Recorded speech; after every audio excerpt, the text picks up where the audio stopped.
Olá, eu sou o Sig e hoje eu vou tentar te mostrar que o inglês é um idioma muito mais simples do que parece. Para a gente poder começar a falar então de inglês, a gente precisa entender então um conceitozinho que a gente vai chamar então de verbos essenciais, tá? Esses verbos eles são 4. Existe uma diferença entre verbos essenciais e verbos auxiliares, inclusive o termo verbos essenciais nem é um termo gramaticalmente próprio, é um termo que a gente roubou do francês, mas ele vai fazer sentido daqui a pouquinho, tá? Esses verbos são 4. Eles são o verbo to be, o verbo to do, o verbo to can e o verbo to have. Então tá bom. O verbo to be, ele vai dar noção então tanto do ser quanto do verbo estar. O verbo to do, ele vai dar uma noção parecida com o fazer, que é o que a gente normalmente tem, só que ao invés de fazer, a gente vai usar a noção de executar a ação de. Vocês vão entender daqui a pouquinho o porquê da gente usar isso, tá? Aí eu tenho o verbo to have, que é a noção de ter, possuir, basicamente.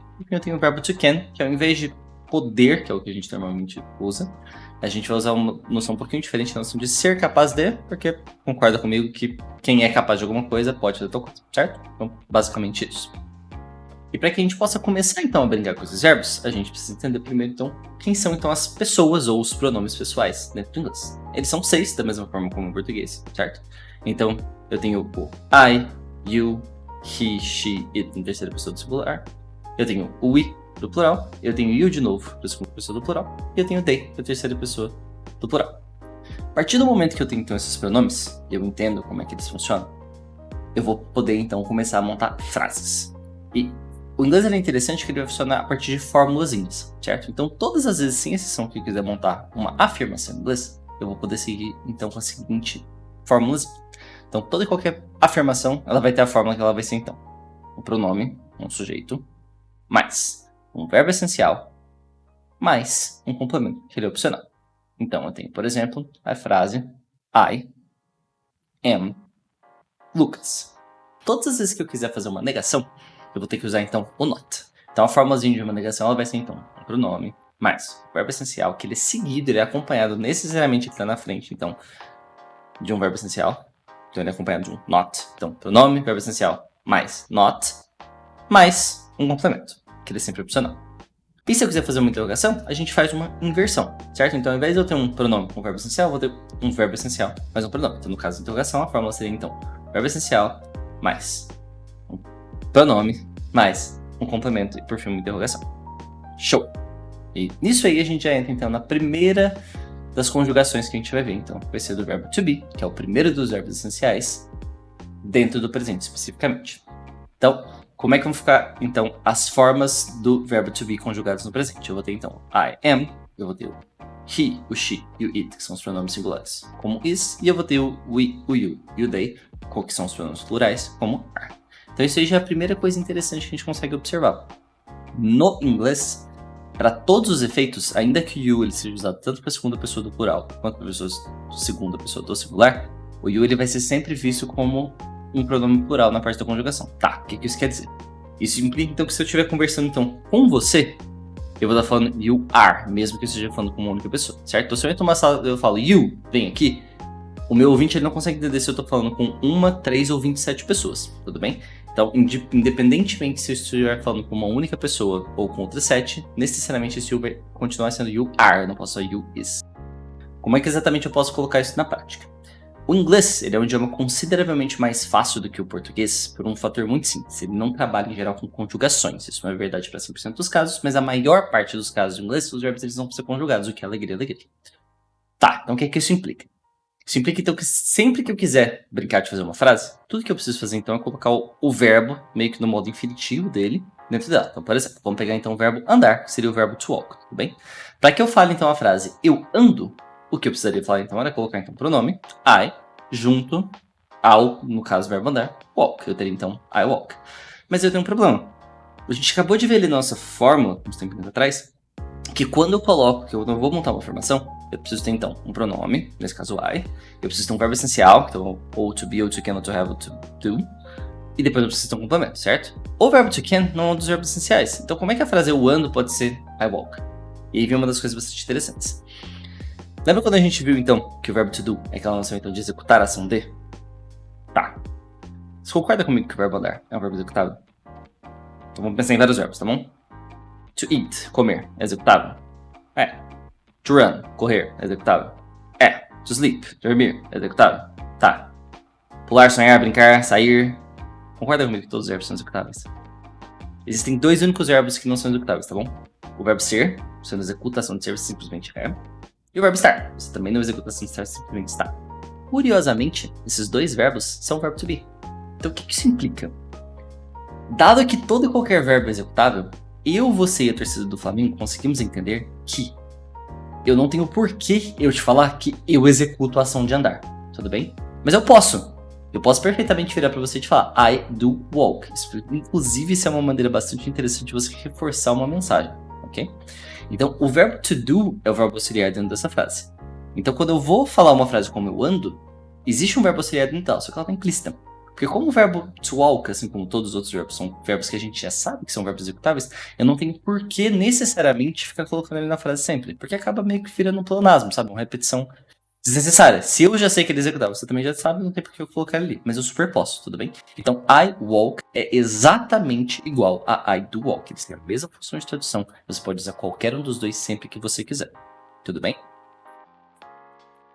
Legal.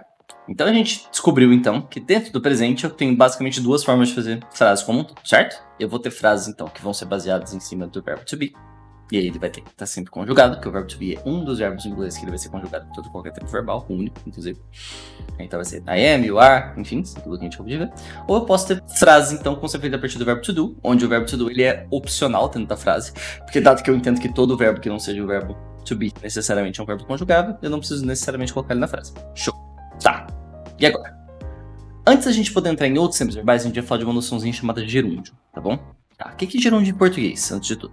Então, gerúndio em português é aquilo que a gente chama de ando, indo, tá? Então, os sufixozinhos, ou aqueles pedaços de palavra que a gente coloca na frente de um verbo, ando, indo, que eles têm uma noção de continuidade. Por exemplo, eu estou andando, eu estou saindo, etc, etc, etc. Faz um favor pra mim. Pensa aí agora, pausa o vídeo e pensa numa frase em português usando gerúndio sem usar o verbo estar.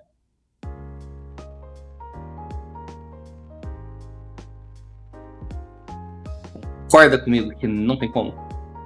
Por que acontece isso? Quando eu falo que eu estou comendo, eu estou saindo, eu estou caminhando, eu estou qualquer coisa, eu necessariamente estou falando de uma ação que ela é temporária, certo? Você não é comendo, você não é estudando, você está. É uma coisa que essa é a linha temporal, aqui é o presente, tá bom? Então você vai começar essa ação em algum momento, ela vai durar um certo tempo e eventualmente ela vai terminar, ok? Então quando eu te falo que eu estou comendo, por exemplo, essa ação começou agora? Não, ela começou em algum momento do passado, certo? Eu sei quando? Não sei, não faço ideia, mas eu sei que em algum momento do passado ela começou. Legal. Eu estou comendo. Essa ação vai terminar agora? Também não. Sei quando ela vai terminar? Não, mas provavelmente em algum momento do futuro, tudo bem? Então, dentro da linha temporal, o eu estou comendo, ela não é uma ação pontual. Ela é uma linha, tudo bem? Ela é um período. Ela começa, dura um certo tempo e eventualmente ela termina. Então, eu tô falando então de uma ação que ela tem uma continuidade temporal. Então, essa é a noção do gerúndio. O gerúndio, ele dá essa noção de continuidade temporal. E o mesmo é válido para o inglês. Tudo bem? Então, o gerúndio, ele vai servir, então, para dar essa noção de continuidade temporal, inclusive por isso que todo e qualquer tempo que tem um gerúndio é o que a gente chama de tempos contínuos, presente, passado, futuro, tanto faz. E, da mesma forma como em português, eu não tenho maneiras de fazer o gerúndio em inglês sem usar o verbo estar, no caso, o verbo to be, certo? Então, para que eu possa utilizar o gerúndio em inglês, eu vou estar sempre com o verbo to be acompanhando. Então, por exemplo, eu vou ter um I, mais a conjugação do verbo to be, com esse am, dentro do presente, mais um verbo em questão no gerúndio. Da mesma forma como em português isso é feito a partir de sufixos, no caso em português é um andando, indo, em inglês isso vai ser feito a partir de um outro sufixo, que é o sufixo ing. Então, todas as vezes que eu quiser transformar todo e qualquer verbo do inglês para o gerúndio, tudo que eu preciso fazer é colocar um ing na frente. Então, no nosso casozinho aqui, I am walking. Tá, legal. Então entendemos que existem pronomes, existem verbos essenciais, aprendi a fazer afirmações, entendi como é que funciona fazer afirmações no presente e no gerúndio. Legal, vamos então começar a entrar nos tempos passados, especificamente. O passado é o tempo verbal mais completo e mais complexo do inglês, e a gente vai ter 3 variações para ele, tá bom? O primeiro dele vai ser o passado contínuo, que dado que ele tem esse nome de contínuo, isso implica então que eu vou ter gerúndio no meio dele. Isso implica então que ele vai ser sempre baseado em cima do verbo to be. Para que a gente possa entrar no passado contínuo, ou past continuous, se fizer questão, eu vou necessariamente ter que trabalhar, então, com a conjugação do verbo to be para o passado. Como é que fica isso? Então, da mesma forma como no presente eu vou ter as variaçõezinhas de singular e plural, eu também vou ter no passado, tudo bem? Então, para todos os pronomes singulares, então dessa vez o I está incluso no combo. Então, I, he, she, it, o verbo to be, ele vai se tornar was. E para todos os verbos, os pronomes plurais, então, we e o they, o verbo to be vai se tornar were, tudo bem? E a partir disso eu vou montar a frase da mesma forma como eu montaria dentro do português, do presente, porque a mesma regrinha que a gente fez de afirmação, ela vai ser válida então para todos os tempos verbais. Então isso implica que se I am walking seria no presente, tudo que eu preciso fazer para passar essa frase para o passado é transformar o verbo to be então no modo passado dela. Portanto, I was walking. A segunda forma de passado que eu tenho é o que a gente chama então de passado simples, que ele é derivado então do verbo to do. Então, da mesma forma como no presente, eu vou ter duas formas de trabalhar com passado simples, tá? Eu posso fazer ele tanto com o verbo to do implícito na frase, quanto com ele explícito dentro da frase. Então tá bom, vamos começar com ele explícito então. Então da mesma forma como no presente eu posso falar I do walk, eu posso falar isso no passado. Só que para isso então eu vou ter que entender e aprender como é que funciona a conjugação do verbo to do para o passado. Isso basicamente vai ser então um did, tudo bem? Então, ao invés de uma frase ser I do walk, que seria presente, ela vai mudar então para I did walk. Bem simples. Isso vale para todo qualquer verbo, tá? I did talk, I did eat, I did tanto faz. Eu estou simplesmente transformando o verbo essencial, no caso do verbo to do, no modo passado dele, I did. A segunda forma que eu posso fazer esse passado simples vai ser então a partir de conjugações verbais. Então, lembra que a gente tinha visto que o inglês ele não tem tanta conjugação verbal? Isso não é válido para o passado. Então, o passado ele é o único tempo verbal que vai ter conjugação de todo mundo, beleza? E para isso a gente precisa entender então como é que funciona a conjugação dos verbos no passado em inglês. Se o verbo for regular, a maior parte da opção, tudo que eu preciso fazer então para transformar um verbo regular para o passado é adicionar então um sufixo ou um pedacinho a mais da palavra ed, certo? Então no caso do verbo to walk, que é um verbo regular, I walked. No caso do verbo to talk, que é um verbo regular, talked. No caso do verbo... Vou pensar em mais nenhum outro regular, não é possível.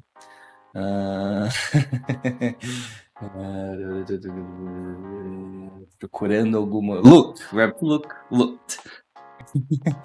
E por aí vai, certo? Então todas as vezes que eu tenho um verbo regular que eu quero passar para o passado, tudo que eu preciso fazer é colocar então um ed na frente. Se o verbo for regular, se o verbo for irregular, a gente tem que memorizar, decorar e a vida é assim. Então tem esses outros 87 verbos que são irregulares e que a gente vai pegando eles por prática. O lado positivo é que os verbos irregulares, sim, tem alguns que são bastante importantes ali dentro, já que a gente vai acabar vendo eles tanto que eles vão acabar sendo pegos por repetição. Então, no momento, vocês não precisam se preocupar. Se você quiser muito, abre aí o Google, escreve lista de verbos irregulares. Eu posso até colocar um link na descrição. Em inglês, você vai decorando todos eles. Mas, assim, honestamente, você não precisa. Porque, assim, muitos desses verbos irregulares eles não são tão comuns. Por exemplo, o verbo to bleed, que é o verbo sangrar. Então, normalmente, se ele fosse regular, seria bleeded, o que é errado. Porque, na verdade, ele é regular, ele vai ser, então, bled. Mas, assim, quantas vezes na sua vida você usou o verbo sangrar, entendeu? Então, não é uma coisa que você precisa se preocupar muito. Entenda que existem verbos irregulares, que esses não vão ser terminados, então, em ed como sufixo da mesma forma como os regulares. Mas, eventualmente, a gente chega neles e tá tudo bem. Então, sem estresse nessa parte. Então, em poucas palavras, eu tenho duas formas de fazer o passado simples. Ele pode ser com o verbo to do implícito na frase. Então, no caso, I walked. Como com ele explícito na frase, no caso, I did walk, e os dois são exatamente iguais, ok? Não existe um mais importante, menos importante. Qual que é mais usado em geral? Em geral, as pessoas preferem optar por não colocar o verbo to do, nesse caso dele, na frase. Por quê? Porque o ser humano é preguiçoso, tudo bem? A razão pela qual a gente usa a comunicação verbal como um todo, oral, é porque a gente não quer ficar falando mais, levando mais tempo, escrevendo mais coisa. Então, quanto mais curta a frase, mais as pessoas vão gostar de falar. É por isso que entre falar I did walk, que é desse tamanho, contra I walked, as pessoas vão optar por falar I walked. E aí tem uma observação interessante. Se você acompanhar vídeos no YouTube, sei lá, séries, em geral, você vai conseguir perceber que muita gente, ao invés de falar I walked, esse ED, eles vão falar como se fosse uma espécie de KT, I walked. Ok? Isso é uma coisa especialmente norte-americana, mas você encontra isso também em vários outros nativos, por assim dizer. O que é o conceito? Walked é maior de se dizer, do que walked, tudo bem? Então, meio que por uma prática do idioma, as pessoas foram meio que adaptando que esse ED no final de verbos regulares acabou meio que virando um KT sonoramente. Não tem nenhum problema você falar I walked, tá absolutamente correto, ok? Mas existe sim toda essa linha que se você quiser demonstrar um grau de fluência maior, blá blá blá blá blá, você pode optar então por falar I walked, ok? Não é uma coisa essencial, mas tá aí. Existe esse ponto como um todo. Por fim, O último tipo de passado que a gente tem, então, é o passado particípio, que é o mais difícil de todos, tá? Mas vamos lá que vai dar tudo certo, prometo que vocês vão entender no final. Para a gente entender o que é o passado particípio, a gente precisa falar, então, antes de dois conceitos como um todo. Primeiro a gente precisa entender, então, como é que funciona a conjugação verbal e depois o que é verbo auxiliar. Então vamos primeiro para a conjugação verbal. Todos os verbos em inglês contam com pelo menos 3 formas de conjugação, tá bom? Elas são, então, infinitivo, passado simples e passado particípio. Tá, legal. E aí, como é que eles funcionam? Então, não sei se vocês já perceberam, mas até então, todas as vezes que a gente entra, eu aponto qualquer tipo de verbo, eu tô sempre falando, então, to, walk, to, be, to, have, to, can. O que é esse to ali atrás? O to, antes de um verbo, ele é um formador de infinitivo, tá bom? Por que isso acontece? Então, vamos pensar no verbo to walk, tá? A gente viu agora há pouco que para conjugar no presente, tudo que eu preciso fazer é colocar esse verbo ali na frente, certo? Então, seria então, I walk, you walk, he, she, it walks. Eu não abordei isso no vídeo, mas é uma coisa importante. Todas as vezes que eu tô no presente, na terceira pessoa do singular, eu coloco mais na frente. Eu adiciono isso no meu vídeo melhor depois, mas esse é um ponto importante, tenho isso em mente. Presente, verbo, terceira pessoa do singular, coloco mais na frente. Só que o que acontece? Perceba a diferença disso do português. Digamos que eu falo então andamos, tudo bem? Quem anda? Nós andamos, certo? Então, o português, dado que é um idioma que ele se baseia então em conjugações de acordo com o tempo verbal e pronome em questão, a partir do momento que eu falo andamos, eu, você e o torcedor do Flamengo entendemos automaticamente que eu estou falando do pronome nós, ok? E eu posso falar a frase, por exemplo, andamos para casa com o pronome nós com o pronome oblíquo, que é um pronome que eu não preciso colocar na frase para que o meu ouvinte ou leitor entenda exatamente quem foi para casa. O inglês não me permite isso, porque dado que é I walk, you walk, we walk, a hora que eu te falo walk, ferrou. Você não faz ideia de quem exatamente tá andando ali na questão, tudo bem? Então, tendo isso em mente, os verbos eles vão estar sempre então acompanhados ou de um pronome, para que eu saiba quem é que está realizando tal ação, ou se não for ninguém realizando uma ação, ou seja, é um verbo infinitivo, eu preciso então ter esse to antes dele, tudo bem? Então, primeira coluninha, verbos infinitivos, são verbos que são acompanhados pelo to antes, tudo bem? Então, to, be, to, walk, to do, tanto faz. Segunda coluninha, então, vão ser dos verbos então, conjugados no passado simples, certo? Que, como a gente viu, se esses verbos são regulares, eles vão simplesmente ser terminados então, pelo sufixo ed. Então, no caso, vamos pegar então 3 exemplos, ok? O verbo to be. O verbo to be, ele é um verbo essencial, que ele também é um verbo irregular, certo? Então, ele vai ser to be, ser estar, então, no infinitivo. No passado simples, a gente viu agora há pouco, ele vai ser was ou were, dependendo de se é pronome singular ou pronome plural. E no passado particípio, que a gente vê daqui a pouquinho o que exatamente ele vai ser então been, ok? Quando eu estou falando então de um verbo regular, como por exemplo o verbo andar, eu vou ter então to walk, na coluna do infinitivo. Eu vou ter na coluna do passado simples walked, porque todo e qualquer verbo regular é terminado com o sufixo ed em todo e qualquer passado. Então, da mesma forma, no passado particípio, eu também vou ter o walk como walked, porque o ed ele vai ser sufixo caracterizador de passado para todo e qualquer tempo verbal do passado, seja passado simples, seja passado particípio. Show de bola. E eu posso ter um verbo irregular, como por exemplo o verbo to get, que por agora a gente chama de pegar, mas não é exatamente essa a mensagem que ele passa. Então eu tenho o verbo to get no infinitivo, que no passado simples ele vai ser got, e no passado particípio ele vai ser gotten, parecido com a cidade do Batman. Então, basicamente, eu tenho então sempre essas 3 formas diferentes de falar todo e qualquer verbo, tudo bem? Passado simples, a gente entendeu, passado particípio que a gente está vendo ali daqui a pouquinho. Então tá bom, eu entendi que existem 3 formas de conjugação para todo e qualquer verbo dentro do inglês. Ele pode estar ou no infinitivo, ou ele está no passado simples, ou ele está no passado particípio. Ótimo. A segunda coisa que a gente precisa entender, então, é a noção então de um verbo auxiliar. Tá, que isso? Então, um verbo auxiliar, ele é um verbo que ele não tem função de tradução dentro de uma frase, em geral, tudo bem? Então, por exemplo, a gente viu uns tempos atrás que o verbo to do ele é a noção então de executar a ação dele, certo? É por isso que eu posso falar I do walk, como se fosse eu executação de andar. Mas nenhum tradutor que se preze, eu nas minhas traduções, ninguém no mundo vai traduzir a frase I do walk como eu executação de andar, tudo bem? Essa é a mensagem que ela está sendo passada, mas a tradução disso aí é eu ando, ok? Então você concorda comigo que dentro da frase I do walk, o do ele tá ali muito mais para contar para você que essa frase está presente, por isso que I do walk, se ela tivesse um ser I did walk, por exemplo, do que necessariamente para traduzir.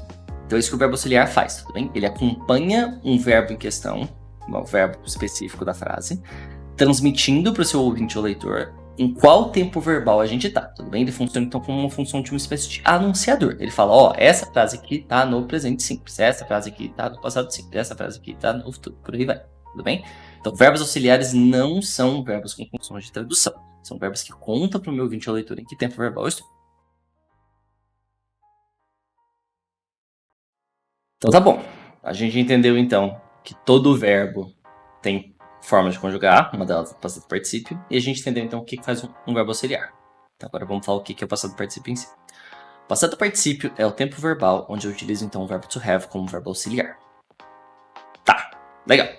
Para isso, eu posso ter o verbo to have então fazendo duas funções, tudo bem? Eu posso ter ele tanto como have dentro da frase, quanto como had dentro dessa frase. Isso tem um nome diferente, tá? No fundo, esses dois não são exatamente chamados de passado particípio, mas os nomes gramaticais das coisas são de menos. O conceito é que ele é mais importante, tá? Não se apega tanto a seu passado perfeito, enfim. Tá, vamos lá. Quando eu tenho uma frase, então, onde eu utilizo, então, no passado particípio, have como verbo auxiliar, eu estou necessariamente, então, falando de uma frase onde esse have ele vai estar dando, então, ali uma função, certo? Todas essas então que eu tenho have como verbo auxiliar, eu estou falando, então, de um passado que influencia ou afeta o meu presente. E quando eu estiver com uma frase que ela tem o had, que é a forma passada do verbo to have, verbo auxiliar, eu vou estar falando, então, de um passado que não influencia nem afeta o meu presente. Ótimo, legal. O que isso quer dizer? Vamos lá. Para a gente entender isso melhor, a gente vai usar uma frasezinha como exemplo, tá? Deixa eu pegar então a frase I have a cat e colocar ela nas 4 formas dela, tá? Então, eu tenho um gato, né? Então, I have a cat, I had a cat, I have had a cat e I had a cat. Ok, então vamos lá, vamos para a primeira delas. I have a cat. Essa frase está no presente ou no passado? Ela está no presente. Quem que é o verbo auxiliar dela? É o verbo to do. Então essa frase seria I do, que está omisso, have a cat. E a tradução dela seria eu tenho um gato. Legal. Segunda frase. I had a cat. Essa frase está no presente ou no passado? Ela está no passado. Ela está no passado simples ou particípio? Ela está no passado simples. Quem que é o verbo auxiliar dessa frase? De novo, é o verbo to do, que ele está omisso ali dentro da frase. Então, I did have a cat, ou I had a cat, é exatamente a mesma coisa. Tudo bem? Aí a gente vai para a terceira frase.